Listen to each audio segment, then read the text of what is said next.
Paul Amadeus Dienach was a man of mystery. Born in the late 19th century, his early life remains shrouded in shadows. We know he was a scholar, fluent in several languages, but life was not kind to Dienach. He grappled with poor health, which forced him to relocate to Greece in 1921, seeking a milder climate. Little did he know, his life was about to take an extraordinary turn. Dienach's already fragile health deteriorated, and he slipped into a coma that would become the gateway to an experience beyond anything he could have imagined.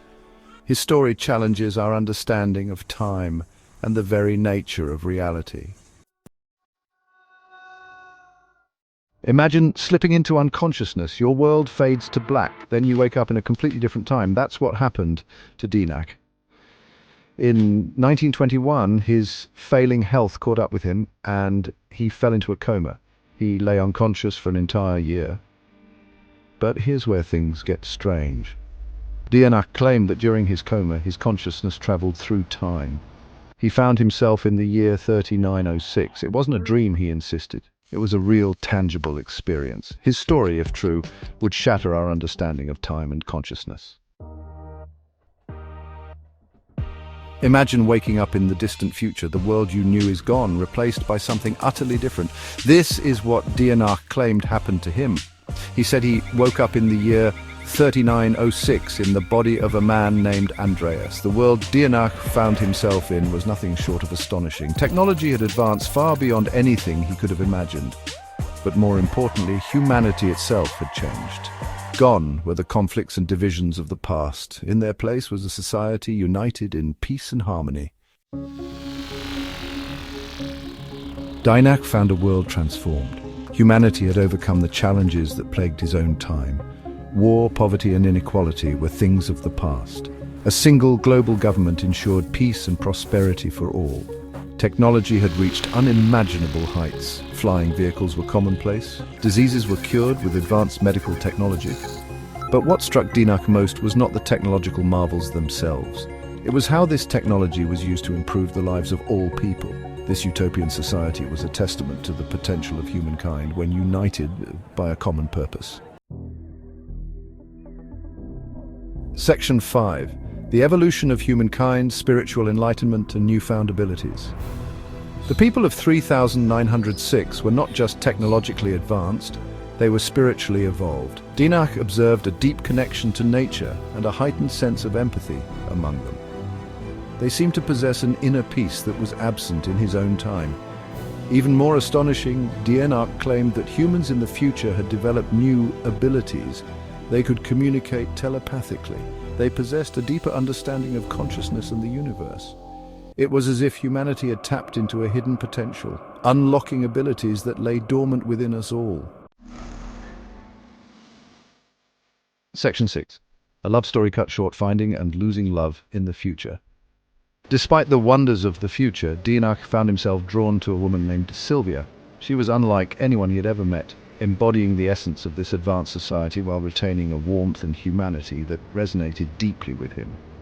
Sylvia became his confidant, his guide to this new world. She introduced him to the marvels of the future, from groundbreaking technologies to the evolved social norms that governed their lives. Through her, Dienach began to understand and appreciate the complexities of this utopian society. They fell deeply in love. Their connection was instantaneous and profound, transcending the barriers of time and space. Together, they explored the depths of their emotions, finding solace and joy in each other's company. This love story, set against the backdrop of a future utopia, added a poignant human dimension to Dienach's incredible tale. It was a testament to the enduring power of love, even in a world so vastly different from his own. But their happiness was short-lived. The reality of Dienach's situation loomed over them like a dark cloud. Despite their best efforts to savor every moment, they knew their time together was limited.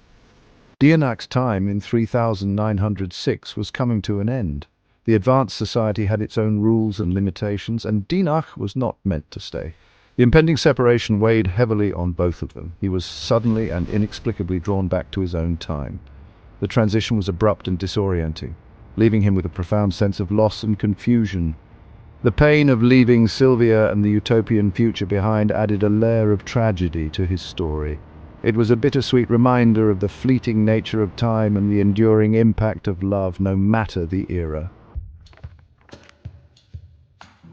Section 7. Back to the past, returning to 1922 and the weight of knowledge.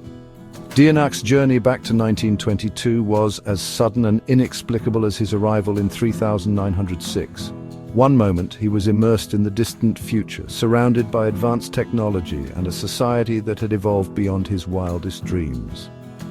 The next, he found himself thrust back into the early 20th century, a time that now felt both familiar and alien. He woke up in his hospital bed, his year-long coma finally over. The sterile smell of the hospital, the dim lighting, and the concerned faces of the nurses brought him back to reality.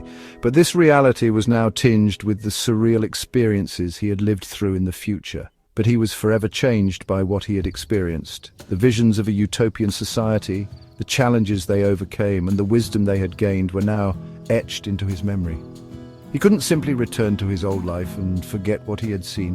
He returned with a newfound appreciation for humanity's potential and the urgency to steer us towards a better future. The knowledge he had gained was both a gift and a burden. He felt a deep responsibility to use this knowledge to help guide humanity away from the mistakes of the past and towards the promise of a brighter future. He felt compelled to share his experience, to warn humanity of the pitfalls that lay ahead and inspire them to strive for a brighter tomorrow. He began writing down everything he had seen and learned, hoping that his words would reach those who could make a difference. But how do you convince a world steeped in conflict and division of a utopian future that seems impossible to reach? The early 20th century was a time of great turmoil, with wars, economic struggles, and social upheaval. Dienach knew that his message would be met with skepticism and resistance, yet he remained determined, believing that even a small spark of hope could ignite a movement towards a better world. Section 8. The Diary's Journey from Obscurity to Public Fascination and Debate. Unable to forget his time in the future, Dienach started keeping a diary. He meticulously documented everything he had witnessed. The societal structures, the technological advancements, the spiritual evolution of humankind. This diary became his legacy, a message in a bottle cast out into the sea of time. Dienach's diary remained hidden for years. After his death, it was eventually discovered by a student who recognized the significance of his story. The diary's publication ignited controversy.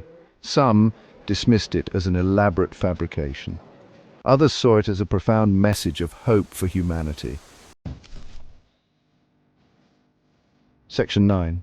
A dream, a vision, or reality. Unraveling the mystery of Dienach's experience. Was Dienach's experience real? Did he truly glimpse into the future, or was it all a figment of his imagination? Or was it an elaborate hallucination, a product of a coma-ridden mind? The human brain is a complex organ capable of creating vivid dreams and alternate realities, especially under extreme conditions. The debate continues to this day. Scholars, scientists, and enthusiasts have long argued over the authenticity of Dienach's accounts. Some see it as a groundbreaking revelation, while others dismiss it as mere fantasy. Skeptics point to the lack of physical evidence. They argue that without tangible proof, Dienach's story remains just that, a story. No artifacts, no scientific data, nothing concrete to validate his claims. Believers, on the other hand, find solace in the detailed descriptions and the profound messages within his story. They argue that the depth and consistency of his visions suggest something more than mere fiction. Perhaps the most important question is not whether Dienach's journey actually happened. Instead, it might be about the implications of his narrative. What does it mean for us as individuals and as a society? Maybe it's about what his story tells us about ourselves. Dienach's visions challenge us to reflect on our own lives, our choices, and our collective future. They push us to think beyond the present and consider the long-term impact of our actions. It challenges us to imagine a better future, one where humanity has learned from its past mistakes and strives for a harmonious existence.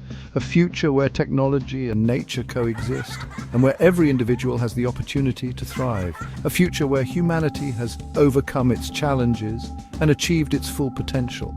Dienach's visions paint a picture of a world where we've harnessed the power of clean energy, explored the far reaches of space, and built societies based on equality and justice. It reminds us that the future is not set in stone, but rather shaped by the choices we make today. Every decision, every action contributes to the world we will leave behind for future generations, but rather shaped by the choices we make today.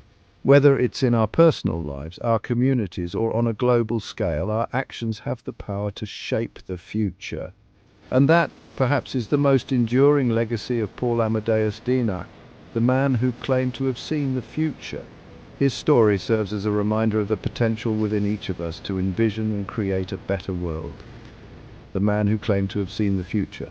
Whether his visions were real or imagined, they continue to inspire and provoke thought, urging us to dream big and strive for a brighter tomorrow.